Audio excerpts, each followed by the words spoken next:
আসসালামু আলাইকুম স্টুডেন্টস স্টুডিওর পক্ষ থেকে সবাইকে স্বাগত। আশা করি সবাই ভালো আছো। আজকে কথা বলবো এসএসসি বোর্ড কোশ্চেন 2024-এর চেঞ্জিং ভয়েস নিয়ে। তার আগে ছোট্ট একটি কথা, যারা এখনও চ্যানেলটি সাবস্ক্রাইব করোনি আশা করি সাবস্ক্রাইব করে পাশে থাকবে। প্রথমে রয়েছে সিলেট বোর্ড।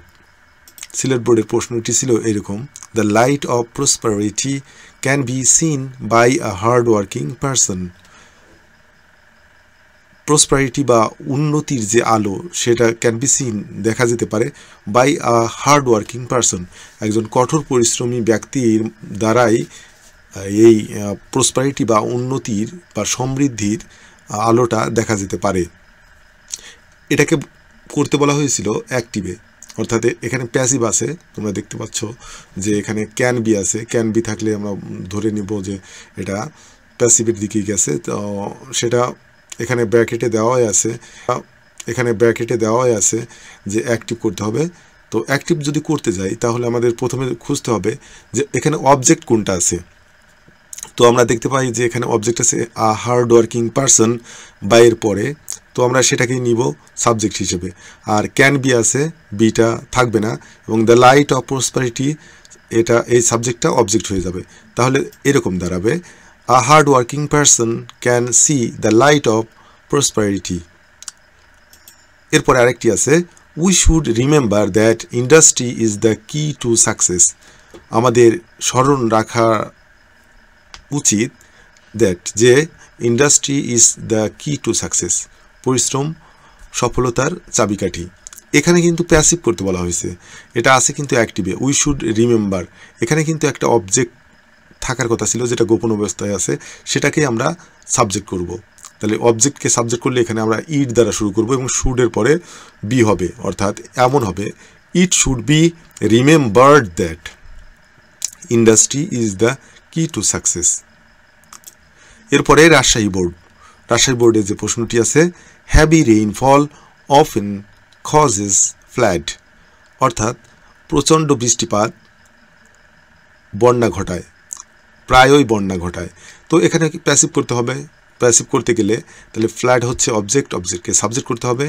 তারপরে আমরা এভাবে করব, ফ্ল্যাড, যেহেতু এটা প্রেজেন্ট ইনডেফিনিট টেন্স ছিল তাই এখানে ফ্ল্যাড ইজ কজড হবে, ভার্বের পাস্ট পার্টিসিপল ফর্ম হয়ে গেল। তো flood is caused by heavy rainfall.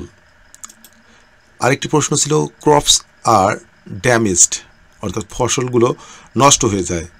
এখন এখানে কিন্তু অবজেক্ট নাই, আমরা এখানে অ্যাক্টিভ করতে বলা হয়েছে।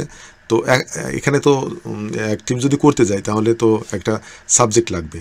তো ক্রপস আর ড্যামেজ, এই ড্যামেজটা হয় কার মাধ্যমে? এখানে হ্যাভি রেইনফল আছে না, এটাকে আমরা সাবজেক্ট হিসেবে ধরে নেব, অর্থাৎ অবজেক্ট সাবজেক্ট হবে।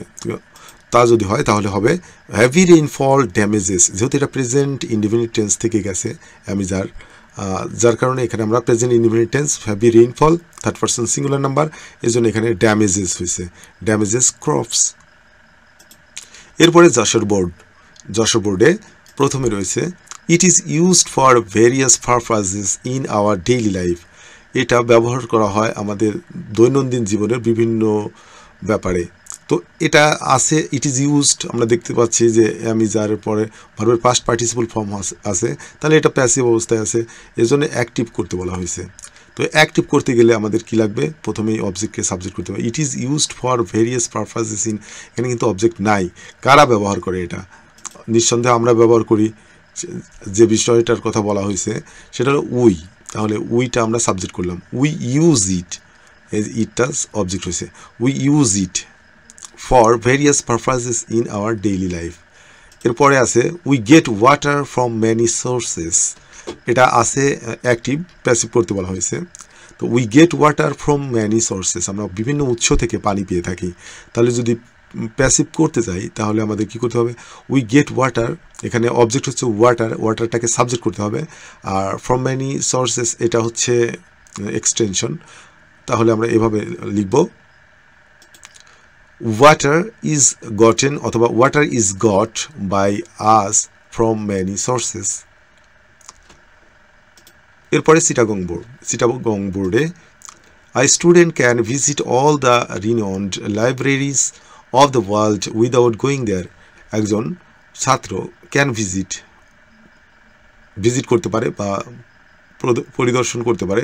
অল দ্য রিনাউন্ড লাইব্রেরিজ, সব লাইব্রেরি, সব বিখ্যাত লাইব্রেরিগুলো সে পরিদর্শন করতে পারে। অফ দ্য ওয়ার্ল্ড, পৃথিবীর, উইদাউট গোয়িং দেয়ার, সেখানে না গিয়ে একজন ছাত্র পৃথিবীর বিখ্যাত লাইব্রেরি পরিদর্শন করতে পারে। তো এখানে অ্যাক্টিভ আছে, আই স্টুডেন্ট ক্যান আছে, ভিজিট মূল ভার্বের বেস ফর্ম আছে। তাহলে এটা প্যাসিভ যদি করতে যাই তাহলে এখানে অবজেক্ট যেটা আছে অবজেক্টকে সাবজেক্ট করতে হবে।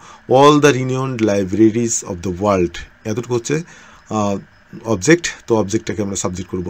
দেখি, all the renowned libraries of the world can be, যদি ক্যান থাকে তাহলে আমরা বি যোগ করে দিই প্যাসিভ করার জন্য। Can be visited by a student without going দেয়ার।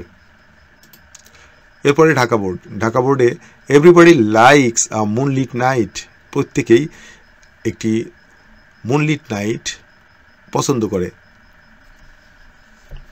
তো জ্যোৎস্না স্নাত রাত পছন্দ করে সবাই, এটা বলা হয়েছে এখানে। তো everybody likes a moonlit night, এখানে প্যাসিভ করতে বলা হয়েছে, অ্যাক্টিভে আছে। তো আ মুনলিট নাইট এটাকে সাবজেক্ট করব, এটা আছে অবজেক্ট। তো এটাকে সাবজেক্ট করার পরে আমরা প্রেজেন্ট ইনডিফিনিট টেন্স থেকে অ্যাম ইজ আর নিয়ে নেব।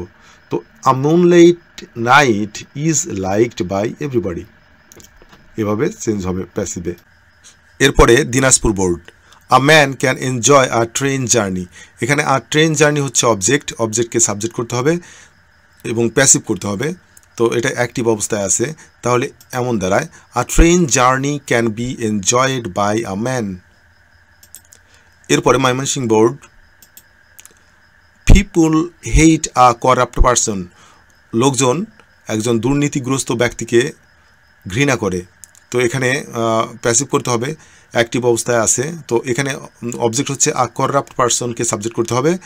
আ করাপ্ট পারসন যেহেতু প্রেজেন্ট ইনডিফিনিট টেন্সে আছে এজন্য ইজ হবে এবং মূল ভার্বের পাস্ট পার্টিসিপল ফর্ম হবে, এজন্য হয়েছে a corrupt person is hated by people. এরপরে কুমিল্লা বোর্ড, যেখানে বলা হচ্ছে no answer in the exam should be elaborated unnecessarily, অপ্রয়োজনে পরীক্ষায় কোনো প্রশ্নের উত্তর বড় করা উচিত নয়। তো এখানে আমরা যেভাবে করব সেটা হলো no answer in the exam should be elaborated unnecessary, এখানে অবজেক্ট নাই, অবজেক্টটাকে ধরে নিতে হবে। কারা পরীক্ষায় এই প্রশ্নের উত্তরটা এলাবোরেট করে? ছাত্ররা অথবা আমরা করি। তো এজন্য আমরা দিতে পারতাম দ্য স্টুডেন্টস অথবা উই, আমরা ধরলাম উই শুড নট ইলাবোরেট, যেহেতু নেগেটিভ আছে এজন্য আমরা নট দিলাম। We should not elaborate any answer, কোনো প্রশ্নই আমাদের উচিত নয় বড় করা, ইন দ্য এক্সামিনেশন অর্থাৎ পরীক্ষায় আননেসেসারিলি। যেহেতু অ্যাক্টিভ করতে বলা হয়েছে আমরা অ্যাক্টিভ করলাম। এরপরে দাখিল বা মাদ্রাসা বোর্ডে যে প্রশ্নটি ছিল সেখানে দেখা যাচ্ছে books introduce us to the realm of knowledge, বই আমাদেরকে জ্ঞানের রাজ্যে পরিচয় করিয়ে দেয়। তো এখানে প্যাসিভ করতে বলা হয়েছে, যেহেতু এটা অ্যাক্টিভে আছে। তো এখানে আজ হচ্ছে অবজেক্টকে সাবজেক্ট করব, প্রেজেন্ট ইনডিফিনিট টেন্স থেকে আমরা এটা চেঞ্জ করব। উই আর ইন্ট্রোডিউসড, উই আজ থেকে উই, আর যেহেতু প্রেজেন্ট ইনডিফিনিট টেন্স আছে এই জন্য অ্যাম ইজ আরের এখানে আরটা নিলাম। উই আর ইন্ট্রোডিউসড মূল ভার্বের past participle form to the realm of knowledge by books অথবা থ্রু বুকসও হতে পারে। এরপরে রয়েছে বরিশাল বোর্ড, যেখানে প্রশ্নটি ছিল the river is used for different purposes, অর্থাৎ নদী বিভিন্ন পারপাজে বা উদ্দেশ্যে ব্যবহৃত হয়। তো এটা দেখাই যাচ্ছে যে ইজের পরে ভার্বের পাস্ট পার্টিসিপল ফর্ম, এজন্য এটা বোঝাই যায় যে এটা প্যাসিভ অবস্থায় আছে, এজন্য অ্যাক্টিভ করতে বলা হয়েছে। এজন্য আমরা কি করব, এখানে ফর ডিফারেন্ট পারপাজেস, এখানে কিন্তু অবজেক্ট নাই। অবজেক্ট না থাকার কারণে আমাদের কি করতে হবে, একটা উপযুক্ত অবজেক্টকে সাবজেক্ট করতে হবে। তো দ্য রিভার ইজ ইউজড, এই ইউজটা কে করে বা কারা করে? আমরা করি, এজন্য আমরা নিলাম পিপুল বা উই নিতে পারতাম। তো পিপুল নিলাম, পিপুল ইউজ দ্য রিভার, এই সাবজেক্টটা অবজেক্ট হয়ে যাবে। People use the river for different purposes. অসংখ্য ধন্যবাদ সবাইকে ধৈর্য সহকারে সাথে থাকার জন্য। যদি কখনো কোথাও কোনো সমস্যা দেখো তাহলে অবশ্যই কমেন্ট করবে, জবাব দেওয়ার চেষ্টা করবো ইনশাআল্লাহ।